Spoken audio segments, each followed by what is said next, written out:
So let's just remind ourselves of the render layers in Maya here. So I'm just going to create another piece of geometry. Let's just create a cube, and we'll just render each one of these on a different layer. So to do the render layers in Maya, we'll go to rendering editors here, and we'll bring up the render setup. So it's quite straightforward. We can make a new render layer here. Let's call this pig, and in Maya we create a collection. The collection's empty, and then we add our geometry. So let me select the pig and hit add.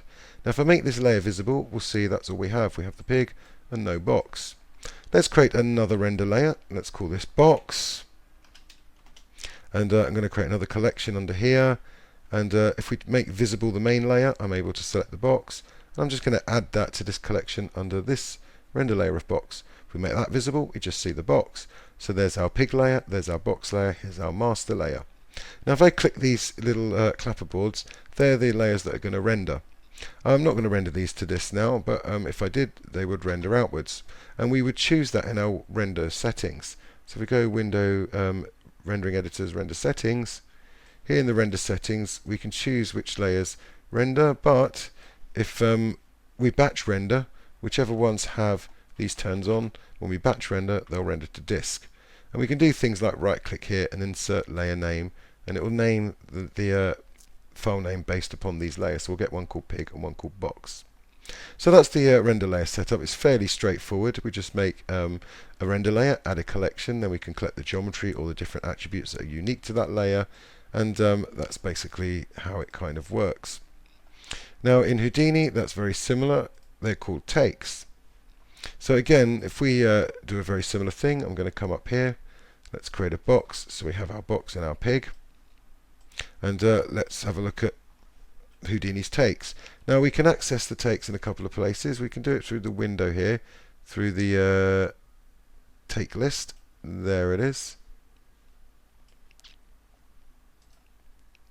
And we can create new and make takes within this menu. I like to do it up in this little drop down up here, because I can choose new take and then we jump into the take. So this is called take 1. In fact, in the take list, where's the window gone? We can now see our take 1. So I'm just going to rename this to pig. So we only want the pig visible. So all the geometries by default are in a take, but what we can do is we can put some attributes or any of these things within a take and override them. So on this visibility flag for the box, I'm going to right click and I'm going to go into flags and choose make editable in take. If I choose this, I can turn that off, and you'll see it's remembered that setting here in this take list. So now in this take we only see the pig. If I click add take, let me run that up to the main, let's move it to there, let me rename this one to box, and in this take I'm going to right click on the pig's visibility and go flags make available in take, and let's turn that off. So in the box take we're seeing the box, and in the pig take we're seeing the pig. Now we can switch between the takes.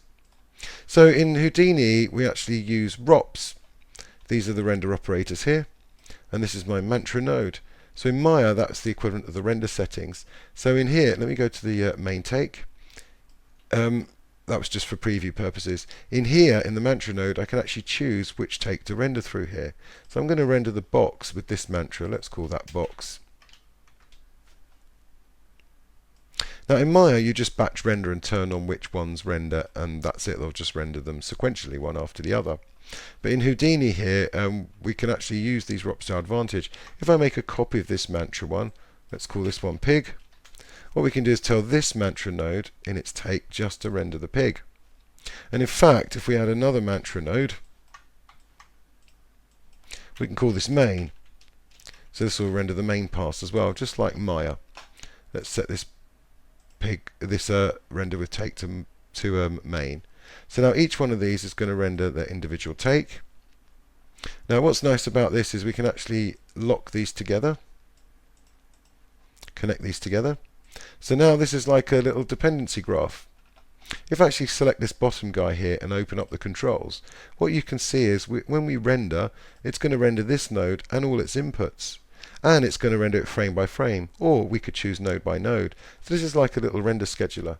So when I hit render in a minute, it's going to go to the top of the network, render this first, and it's going to render one frame, and since we've got it set frame by frame, it's going to then render this one frame and then this one frame, and then on the next frame it's going to start at the top and work its way sequentially. We could also set it node by node, so it started at the top here, render this entire node first, then this node, then this node. So I can leave these and go home or work them out in a different order there. And you can chain as many of these as you like. Now the difference between ROPs is we don't just have to do render outputs. If I do some geometry here, you can see I can plug this maybe to my pig's head or my box. Let's look at the pig's head, and this is going to write the pig's head out to disk there. And if it's an animated sequence, we could turn on frame range, and again I could plug this into the network. So if I put it at the top, it's going to render out all the geometry first, and then it will render out these second. We could also do it like this with a little merge. So what this will do with the merge is it'll go up and then left to right, so it'll render all the geometry first, then it'll render all of this first, then it'll render this, and then it'll come down there and render that. So we can decide by laying these out which order they go in. Now this is a very basic procedural management of your renders, and if you want to take this to the next level, you can look at the new context in Houdini called TOPS, or task operators. This is basically what it does, but high powered and with lots of other data and stuff inside and outside of Houdini. So not only can we the takes are similar to the render layers. The render settings in Maya is just one panel, but in Houdini, as you see, we can use these ROP nodes.